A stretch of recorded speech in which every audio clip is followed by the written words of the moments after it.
Okay, so I'm Fentress, just speaking as a mom right now, and I am joined by Caitlin Campbell and Casey Thomas. And right now we are talking about the Save Our Children awareness campaign. So obviously there was an event that was held yesterday, and it started off on Union Square. So whoever wants to chime in, first off, what was the purpose of holding the event? And for those who are unaware what Save Our Children is, someone explain, please. Who wants to go first? I'll go first. So the purpose of Save Our Children, our purpose, we focused on children, but it's mainly just the problem of human trafficking in general, which could be an abusive relationship. It could mean that it's a sexual matter of pedophilia. It also could be labor trafficking as well, forced labor. It doesn't always have to be about sex and pedophilia.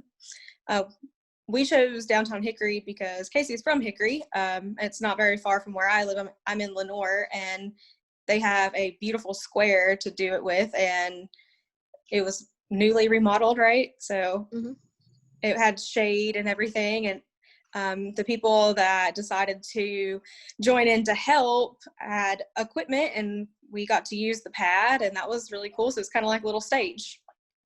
Awesome. For people who are not at the event, I know there's a Facebook Live video they can go back and watch of the event that actually happened yesterday. But also just talk about some of the speakers who were there, and pretty much what they are wanting everyone else to do to make sure that we can do something to stop it. Because like you said, it's a hidden crime. A lot of people don't even know about it, and it's not talked about often. So what can people do to actually be a part of the solution?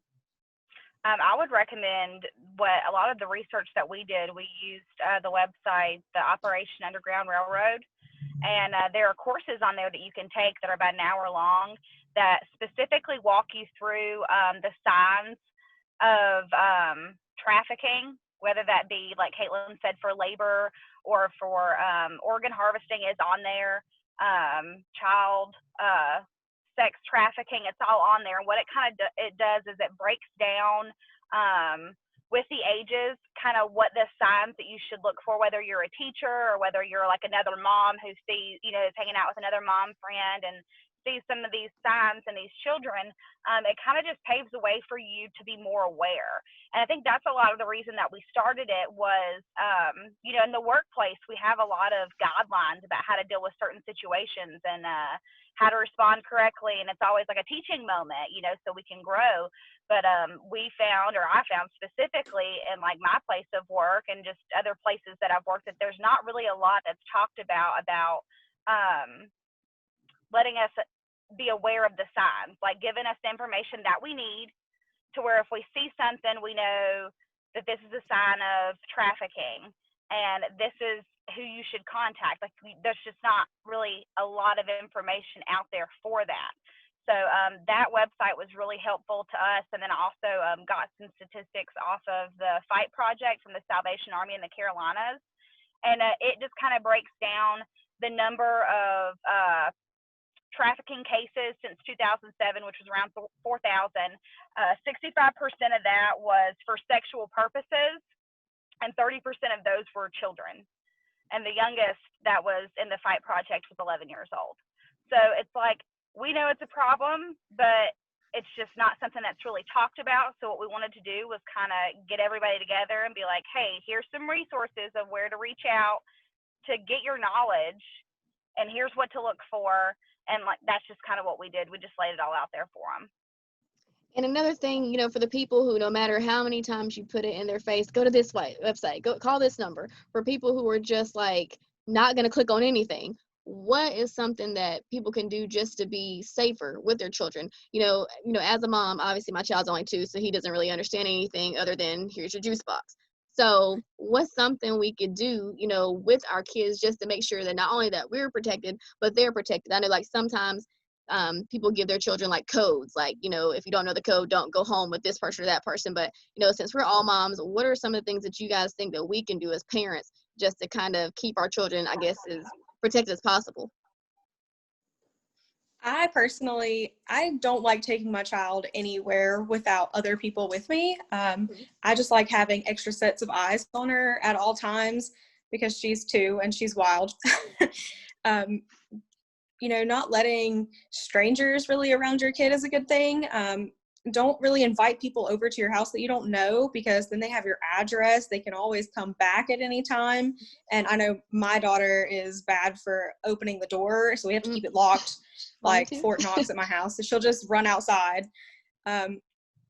And just be more aware of your surroundings. There's a whole lot of reports about people being followed at Walmart. So I really don't even go there by myself anymore. It's scary. I would not, before the reports of all of that happening, I probably wouldn't have noticed if anyone was following me, because I would have been on my phone the whole time, you know, checking my Ibotta and my coupons and whatever, and not paying attention. So staying off your phone is a good thing too. It's hard, but just being more aware of your surroundings is a big thing. What do you think? To touch on what Katelin said, we were actually followed in Walmart by 2 men. And I have 4 children. I have 4 boys. So the men that were following us through the store, they were talking about us on the Bluetooth, that he had a Bluetooth in his ear, and he was actually talking. He was like, yeah, they're right here. We had to move around. I moved around several places. They weren't aware of the fact that I was there with my husband. And then once I got with him quick enough, and like they saw that he was there, they kind of dispersed. It was 2 men. And that's about when I started waking up to everything. But as far as protecting your children, we set boundaries with our children. And a lot of people think that we're crazy for them, but we stick by them, and they don't fluctuate for people.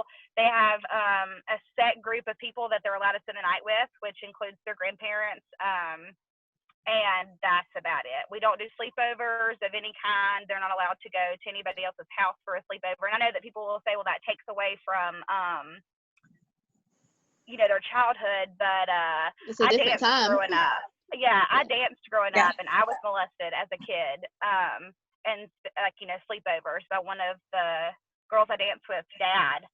So for me, when I had kids, I was like, they're just not going to do sleepovers. Like, that's the only way that I know that I can protect them within my home, is to not let them go do, you know, spend the night with a friend of parents I don't really know. And we don't even really have sleepovers with our kids who we who they're friends with. Like, if we know their parents, we still just don't do that. Like, we set those boundaries, and we monitor anything that they watch, anything that we have a 9-year-old, and he'll want to get on YouTube and stuff like that. We don't allow him to get on there. And we're fully aware that he's like not thrilled with it, because all of his other friends are allowed to do that. Yeah. We don't.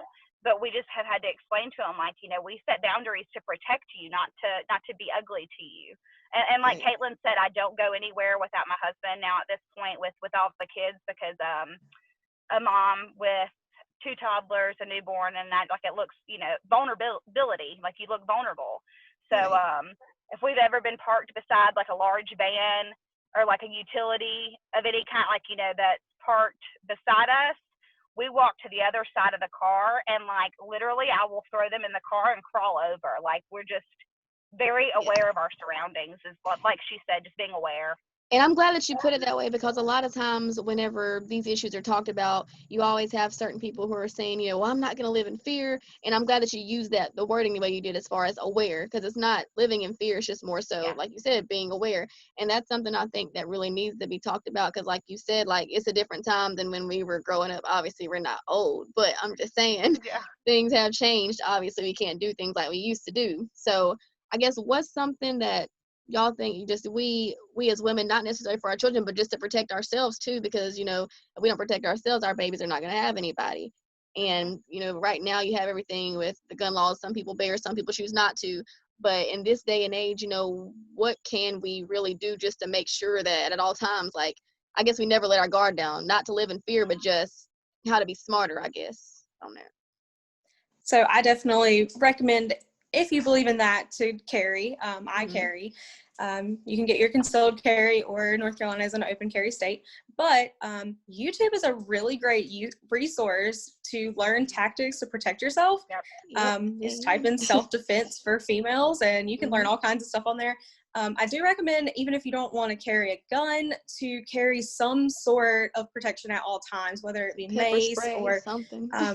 They make like keychains that look like a keychain, but they actually could, punch your eye out, stuff like that. Mm-hmm. Just anything that could help you in that situation. So you could also, you could Carrie. pay for classes also if you wanted to go to a class. I'm not sure, for COVID right now, but that's they do another run thing. classes at martial arts now studios. Yeah. You said you carry what now? I carry as well. I carry a gun with Okay. me. That's something that we do. I do. My husband used to always carry, and I wasn't really big on it. I'm like, I don't really know how to do all that. Like, I'm not really comfortable with carrying. And so what we did is I wasn't comfortable with his gun, even after, I learned how to use it and all that. So what we did was we went and found one that I was comfortable carrying, that I felt confident that I could use in the case that I needed to. And for me, it was a different gun than he had. So I carry, and I definitely do that. And then I have, you guys said about pepper spray, but it's like glittery. I thought it was lip gloss for a second, but it's all glittery and pretty. But I put it on my pocketbook, and nobody would ever know exactly that that's what that is. Like it, But it's also another thing that I have just to be careful. Right, and that's another thing. I mean, if you feel comfortable talking about it, because everybody's past is different, everybody's life experiences are different. But you said something that was really important about how you experienced that. What would be your message to those who have experienced something similar to that as well? And for those who haven't, how do you make them aware, not scare them, but how do you heal from that? And then also, how do you prepare somebody to let them know, like, hey, this can really happen, not to be so oblivious to reality, I guess? Another one of the boundaries we set with our kids is it's shared all over Facebook, but we use correct terms for body parts. That's a huge thing, so that they know. When I was 8 years old from the last time that I can remember, and he kind of just told me, like, this is what I'm just going to show you what a man does to a woman. And what he actually did was he showed his son what a man does to a woman, and was just like, we don't have to tell anybody. This is normal. This is our secret, and I'll show you one day what a woman does to a man. Like, it was somebody that I trusted full and wholeheartedly. It was like a second parent to me. Like, we danced for a really long time, and we did a lot with a lot of different families. I mean, we were all together all the time. We traveled for dance, so it was like an extended family member almost. So as far as children go, I would just say the boundaries are a huge thing for us. Right. As far as healing, I was nothing happened to me when I was a child that I know of or anything. I did have things happen to me while I was older, and a lot of it caused me to blame myself for it because I put myself in that situation, kind of thing. But it took a long time to realize that it was not my fault. It took a lot of counseling to realize that it shouldn't have happened and it was not my fault. So I recommend counseling, talking about it to other people that have been through it, because it's hard to deal with on your own. It is. Right. One of the mistakes I made as I got older that I didn't heal from before was when I got older and I was able to be in charge of my own sex life, and that I made a lot of mistakes because at that point it was, well, this is my choice and I have control over this situation now. And I made a lot of mistakes along the way from that took healing to get where I'm at. But for me, it's God. I mean, it might not be that for somebody else. Like she said, counseling is huge. I've always been like a great advocate for counseling. But for me, mine was God. And it took a lot for me, for just him to just be like, hey, I still want you. I still love you. You are not, I use the broken, let me use this and let you help somebody else versus you continuing to hurt yourself. Right. That's another great outlet, is finding a way to help other people. And that's what I was going to say about the whole campaign. By you guys having that event, it allows other people who don't even know that, someone else may have experienced it, they're able to come out. Can you talk about, if they weren't at the event yesterday, what are some other things that they can get involved in the future? Do you guys plan on having any more, or what's happening now? So a lot of people actually were coming up to us and asking if we were going to do this again, because we believe it or not, threw it together in about 2 weeks' time. We did not expect it to be as big as it was. And since there are a lot more people that are willing to help and join, then we probably will do it again. We're probably going to wait till it cools down because it was very hot. Yeah, it is. But there are always other resources to reach out to.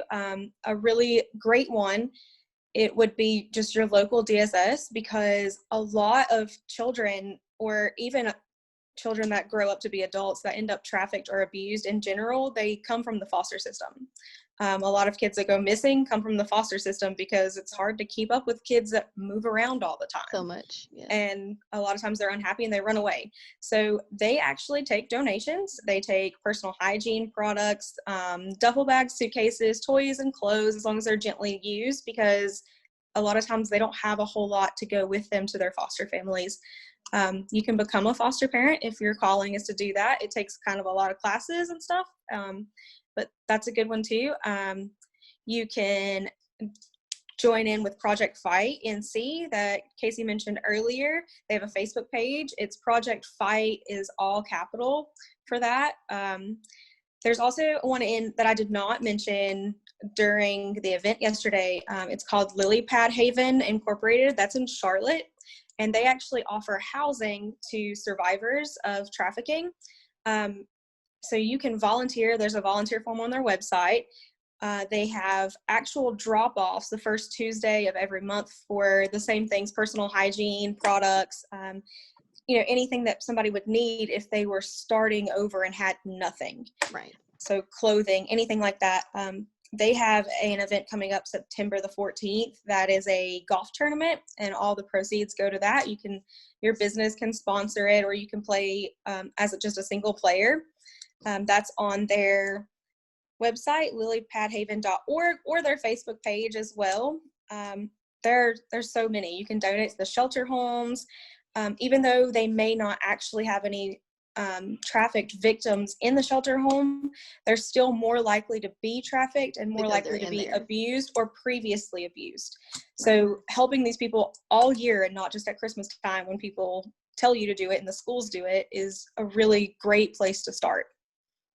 I would say too, with the religious aspect, if it's somebody, even if they're not religious, Christ Church offers a Celebrate Recovery program. I think it's on Friday nights. I'd have to verify that to make sure, but they have like a service where they feed these people. A lot of them are homeless. A lot of them are not. It's just a place where they come to gather. They feed them. They have a service and they break up into groups. The women and the men are separate, and each group is separated into like what they struggle with, whether that be sexual abuse, drug abuse, which kind of goes hand in hand a lot of the time. And they help them with resources on how to stay clean, how to heal from that process. And that one's just a huge one that I think is beneficial, even if you're not religious. Like, it's still, you go there, you get a free meal and you get some help. And then to like she said, the shelter in Caldwell County, the shelter of Caldwell County in Lenore, they don't deal with the cases of traffic victims, but they house them, and like they help them too. And I know that there's some women there right now that need help. And then when we started it, a lot of people who work within our hospital systems in the area contacted me and were like, "You're not joking. This really is a thing. We have a lot of women coming in right now that are being trafficked. Like, we can't tell you, any kind of information because of HIPAA, but they're like, keep doing what you're doing." And the shelter in Lenore is where I'm going to take like all my maternity stuff and some of the boys' stuff just to donate so that they have some stuff. But it's real. It's happening right here. And I don't think a lot of people want to see it. And I think that, like you said, a lot of people don't want to see it, and therefore a lot of people, when something doesn't happen to them personally, people tend to not think it happens at all. And that's one of our biggest issues, I feel like, in society, period. People like to put a Band-Aid on things like, you're lying, it's not really going on.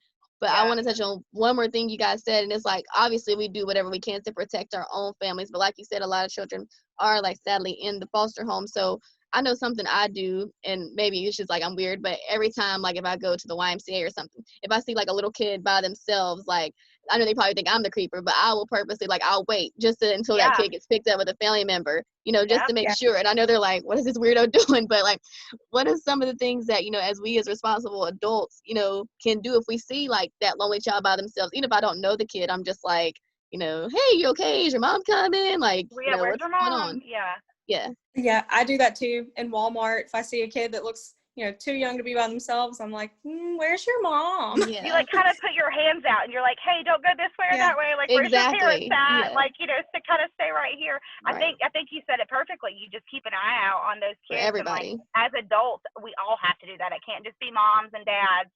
Like, we live in a time where it's scary to go to the grocery store at this point. So I would just recommend people to continue to look out. Like, I saw something that was shared on Facebook from a guy that I'm friends with, and it was like, hey, us men, you see the woman trying to tote all her kids to the car in the grocery store, you keep your eyes on her and make sure she gets to her car safely, because we have to work together as a community to keep these kids safe. Yeah.